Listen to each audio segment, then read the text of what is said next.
Sean with Triangle of Truth here, and I am back with another rapid review for you guys this week.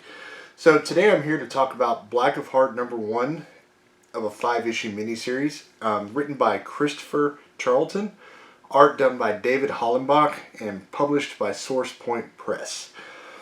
Basically, it's a murder mystery slasher type deal.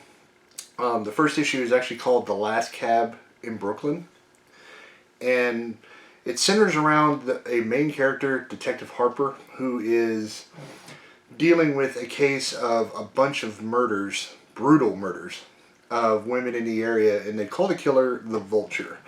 They call him that because it's like he circles these young women outside of bars and clubs and swoops in and takes them and just brutalates them.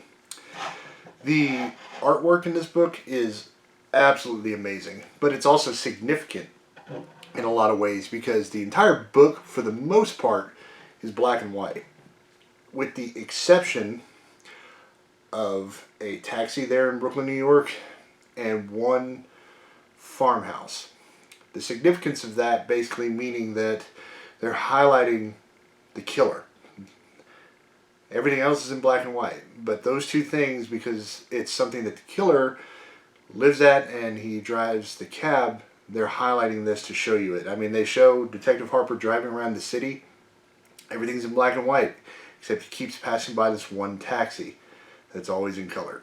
So as you read the book, that's actually I thought that was a pretty cool detail that they did that. At first, I was like, I wasn't sure the significance of the taxi until later in the book, and then it basically kind of self-explained itself. One of the telltale signs of the victims, whenever you find them, that it is this killer, is he always cuts out one of their eyes and one of their eyelashes. Generally, from what I've seen so far, it's always the right eyes, the right side.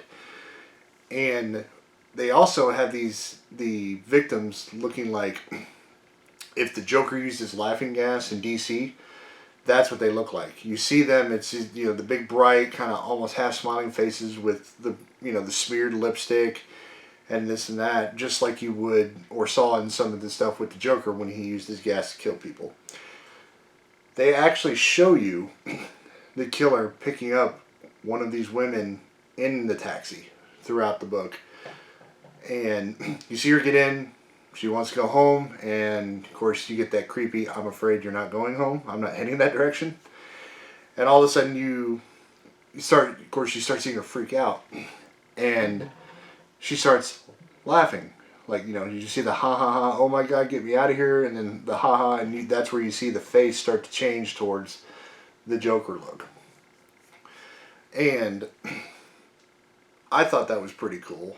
It's set in like 1949, so